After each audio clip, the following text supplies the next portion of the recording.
Hello, everybody. Greetings and welcome. Peter Cass here. So now we have the new fellowship exam. And of course, that's created a lot of fear in a lot of people's minds. And, we fear the things we don't understand, so people are quite concerned. Have you ever done that to yourself? Have you ever built something out of proportion and you think it's scary and not going to be able to do it and it's going to be too difficult? And then you find out that it's not, or somebody else dispels the myth for you. Well, let me dispel the myth for you right now. The new exam is not difficult. Everything old is new again. Sure, the MCQs are written in a slightly different format, which I believe helps us. The EMQs are basically true false, and the old VAQs have been recycled and blended with some SAQs to form the new SAQs. But the curriculum is the same, the information you need to know is the same. What has changed, and this is major, is that I believe that this is now a knowledge-based exam rather than a technique-based exam. When we ran the kamikaze courses, we got to the point where we could put a template out for the SAQ. You filled in the template, you got a good chance of getting that SAQ, and it was technique-based.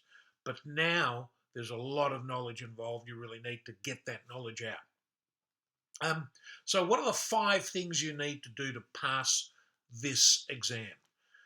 So the first thing you're going to need to do is understand what stops you from passing. Understand your fear. I know that sounds a bit airy-fairy, but you will be surprised at how many people have exactly the same fear.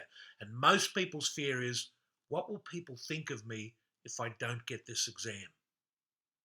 A lot of psychology there. We cover a lot of this stuff, how to approach exams, especially if you're not good at doing exams, how to improve your chances of passing. But at the end of the day, the reality is, look, people say, gee, what a pity he didn't pass, or he didn't get the exam, or she didn't get the exam.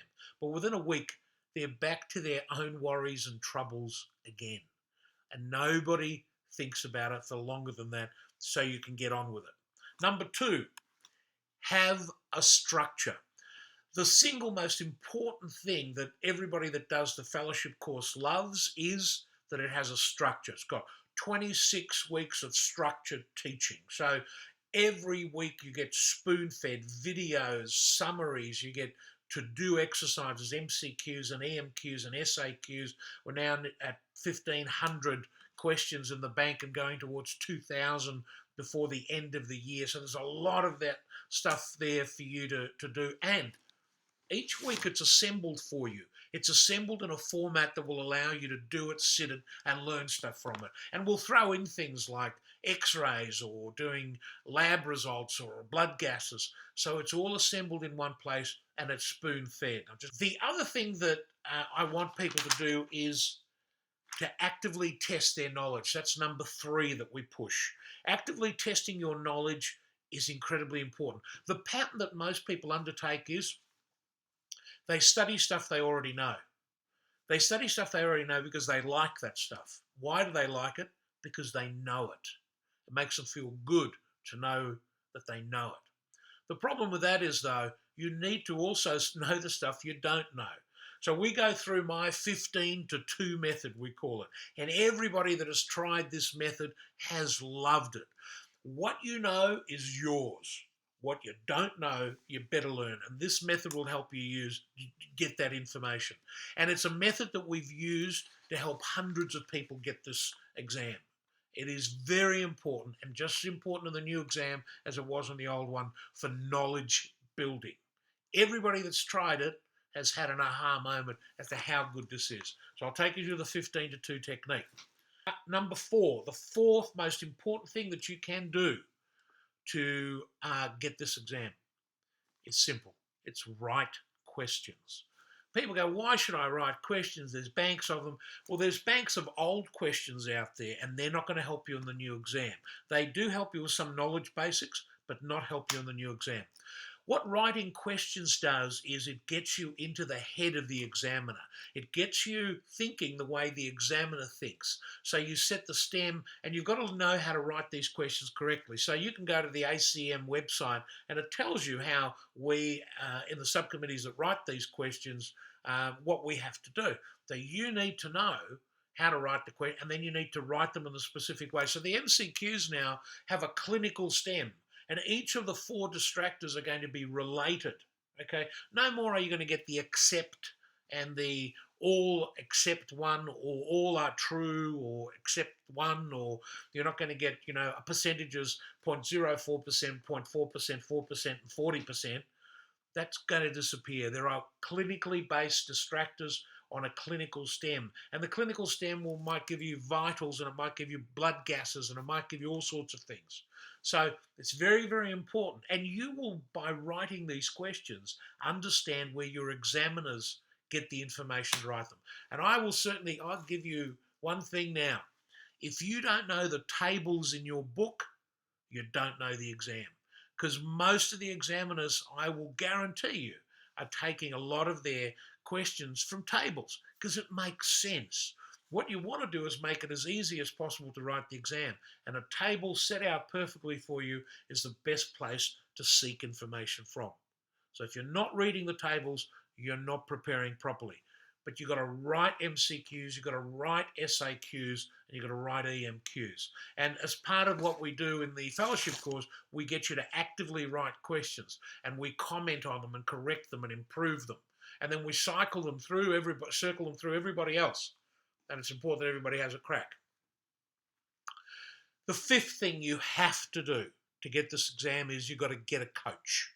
Now, in many cases, it'll be your DMT, but your DMT will be very, very busy. So it may be another consultant in your department, it may be a consultant in another department. So for many years, I've been coached to a lot of people.